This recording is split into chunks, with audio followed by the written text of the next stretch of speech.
Қазіргі уақытта дінді ұстау қиын болып жатса, осы бір хадисті тыңдаңыз.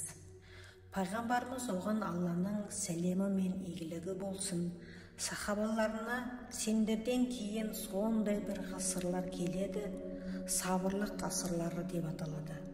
Сол кезде сахабалар сұраған, неліктен деген кезде пайғамбарымыз оған Алланың сәлемі мен игілігі болсын, сахабаларына айтқан екен: сендердің ғасырларыңда ешқандай зорлық, зомбылық, жамандық жоқ, әрі мен сендердің қастарыңдамын дейді. Ал мені көрмеген үмметтерім, олар сондай бір фитна, бүлік, жамандықтың арасында жүріп, дінді ұстанады. Дінді ұстау шоқты ұстағанмен бірдей болады деп айтқан екен.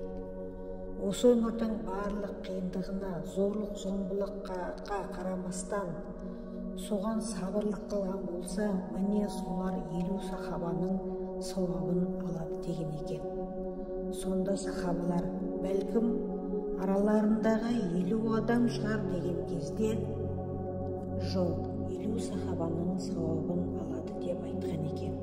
Яғни осы өмірдегі барлық қиыншылықтар, жан-жақтан сені жоқшылық немесе небір ауыртпашылық, зорлық, зомбылық немесе дүниемен сені арбап қызықтырып жатыр.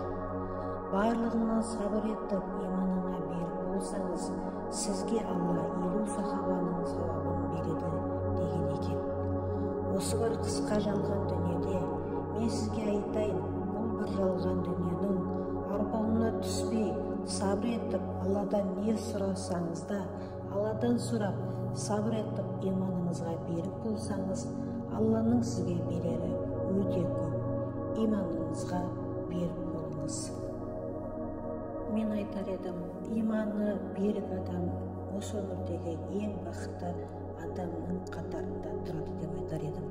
Себебі иманды адам ол өте бақытты адам.